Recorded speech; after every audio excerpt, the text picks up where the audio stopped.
The Book of Four Occult Philosophers is a new production by Daniel Harms and S. Aldernay, published by Llewellyn. Now, I say production because every time Daniel Harms produces something new, a new grimoire, it's always gigantic. I mean, we're talking 580-something pages here. It's enormous, and, it's a very large format as well.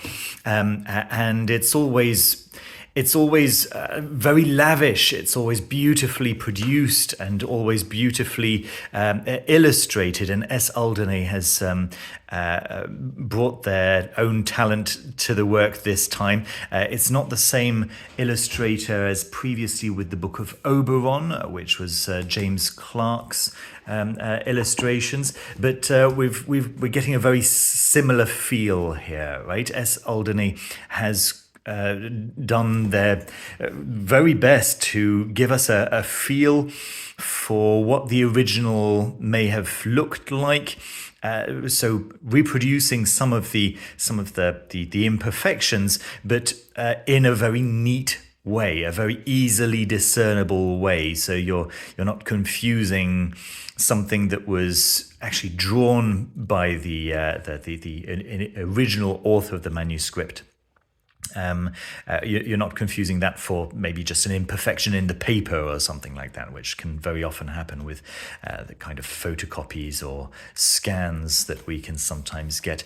I'm sure we'll find some examples of that in the near future. For the moment, I'm kind of just flicking through the pages here, and some of you may recognize some of the contents here. And there's the reason this book is called the Book of the Four Occult Philosophers is because, well, for several reasons. First of all, this is a manuscript that was owned successively by four different occultists. And each of those four occultists added their own materials to it. Whatever they had in other manuscripts that they owned, they added them to this manuscript. The first philosopher was anonymous, although Daniel Harms gives us his best guesses as to who this occultist may have been. And then we get some biographies of the successive further three occultists who owned the manuscript and who added their own bits and pieces. I'd only heard of the fourth, right? Raphael Robert Cross Smith, whom I'd heard about in a podcast. But yes, fascinating stuff. And of course, the result is that, first of all, we're getting a huge amount of magic here for our money. But we're also getting a very wide variety of magic. Of course, the idea here, and this is the subtitle, is that it's 3 centuries of incantations, charms, and ritual magic. And that really comes across, the different styles of magic, from cunning folk magic to very high magic, the style of Eliphas Levi and so on, that kind of thing. Maybe uncharacteristically, I'm not going to go through the entire contents because there are just pages and pages and pages of contents. Every single ritual, every single working, every single experiment is documented here. And I initially made this review and it lasted 20 minutes as I went through every page of contents. But yeah, hopefully you'll be able to pause on some of those pictures earlier on and get a vague idea at least. But yes, you'll see that there is some astrology going on here. There is some angel magic. There's some demon magic. There's some planetary magic, but also some very, very common folk magic. What kind of herbal magic as well, right? As well as excerpts from well-known grimoires such as the Heptameron and other books from the fourth book of occult philosophy of Agrippa. So yes, one of the four occultists had previously called this collection of manuscripts the key to the fourth book of occult philosophy. And, well, Daniel Harms decided that wasn't quite accurate, and so decided to update the name to the Book of Four Occult Philosophers, which is a nice homage to the name that had been given. It's also a nice homage to Agrippa. A lot of the information in here comes from Agrippa. And just a wink in that direction, right? Getting a lot of material that I'd never seen in other manuscripts as well. While I'm here, let me just show you what I was talking about earlier on when I say that the artist, S. Aldernay, here we go, there's a little blurb there on the back. Can't remember what the English word is for this little flap at the back of the dust cover. But anyway, S. Aldernay has recreated the images from the original manuscripts in a way that is neat, but that also gives us an idea of the imperfections, because and I really like this because the artist has basically decided that it's not up to them what was intentionally not perfect and what was intentionally not perfect, right? I mean, this kind of these four triangles aren't perfectly centered.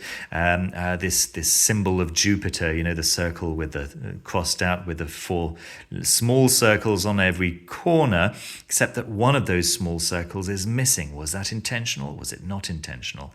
Difficult to say, right? And so I really like the fact that this is neat, it's clear, it's precise, but the way it's shown on the original still shines through, right? We still get that impression. We still get that idea of what the original looked like, right? This isn't just a square with loops on four corners. This is just not quite. It's just not precise, and that is represented here in this transcription, because that's what it is. And speaking of transcription, I really also like the number of different fonts that are used throughout the book, just to give us an idea of the different types of writing and handwriting and italics and so on that were used in the original manuscripts. So I think that's really, really awesome. What can I tell you? The introduction was great. Oh, maybe a little word on the two-tone aspect of some of these pages. I think it's great. It's real two-tone, the black is real black, the red is real red. It's not just color pages in two colors. This is great. It's really, really beautifully printed. Clearly, Llewellyn have got their act in order here. They know what they're doing. They've probably been doing this for a very long time. Although I don't know how long they've been doing two-tone printings. Certainly, the Book of Oberon was also in two-tone. Right, it was also black and white. What else can I say? Yes, that introduction, fascinating stuff. Really, really wonderful to read about Daniel Harms's takes on these four occultists, of course, but also his approach to these lesser known manuscripts, and that's kind of what his field of expertise isn't it?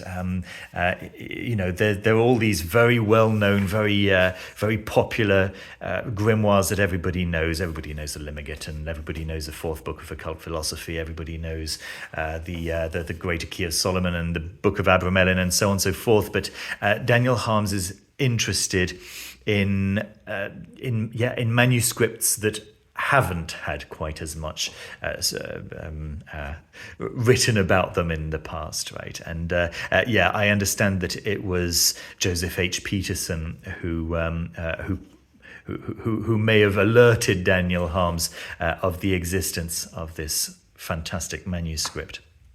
Yeah, lots and lots of different kinds of magic, as I was saying earlier on. I found the sections on talismans particularly interesting. Some very, very cool talismans, including one that there's an appendix right at the end. There's a description on how to create a talisman, a specific talisman, but the description doesn't come along with the talisman itself, and so Daniel Harms has. Oh yeah, you can see that the imperfect versions have also got their perfected versions in the appendix, right, in the appendices, which I think is also really, really cool. So you can get to see what was possible, what they would possibly have looked like if the people at the time had access to software, which of course can make perfect shapes and perfect geometry and so on, right? But yeah, I think it's really cool that we get the originals.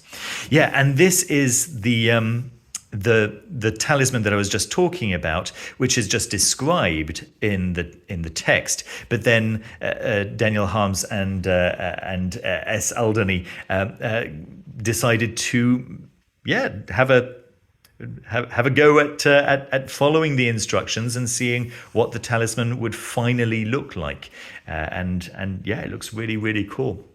So yeah, lots and lots of great information here. Really, really nice to see it all so beautifully annotated. Oh my goodness, another thing that I just love: footnotes. No end notes, no having to look to the end of the book, to find the chapter you were in, and what was the number I was looking for already, blah blah blah. No, you've had the number of your note, and then you go and look for the description of what you've just been reading. It's on that same page. No, even worse is the ones where you've got the notes at the end of the chapter. So it's not even all in the same place at the end of the book. You have to go and look for a random page. Anyway, this is the way it's done. This is great, and it's fantastic. Every time that there's a little bit of Latin left in, it's either it's either taught at the beginning in the introduction, right? Daniel Harms actually takes some time to teach you a little bit of basic Latin, some basic Latin phrases that come up very, very often, so that when you find them in the book, you just know them. It's not a lot, it's less than half a page of common phrases. But then whenever there's some Latin, it's either just translated directly in the text, if it was originally translated in the text, and if it wasn't, then he gives us a little translation at the bottom, which is fantastic. Really, just exactly what you would hope for, and yeah, it's perfect. It's great. Very, very nice. So there we are. I'm trying to think if I'm missing anything out, and I probably am. The index. Oh my goodness, the index, which spans like some books are thinner than this index. It's just so great. Any entity you're interested in, you can look them up. Any concept, any kind of outcome, any kind of experiment that you're looking for, you can look it up in the index. And then this huge bibliography just goes on for pages and pages and pages. Fantastic work, absolutely fantastic work, and I wonder if this is going to become like one of the standards. It certainly deserves to become one of the standards. Have I shown you what it looks like underneath here? Maybe I have, maybe I haven't. I'm afraid I've done this review. This is the fourth or fifth time I've recorded, so I don't quite remember. Anyway, the cover is a paper cover, right? It's just regular board covered in regular paper with gold paint just printed. Okay, there's no embossing or anything like that, but it's a very pretty design, very good looking. There we are. That's all I got for you today. Thank you ever so much for watching. Don't forget to leave a thumbs up and just click on that like button. It really helps the channel. And subscribe if you haven't subscribed already. And I'll see you again with another video very shortly. Take care of yourselves. Bye-bye.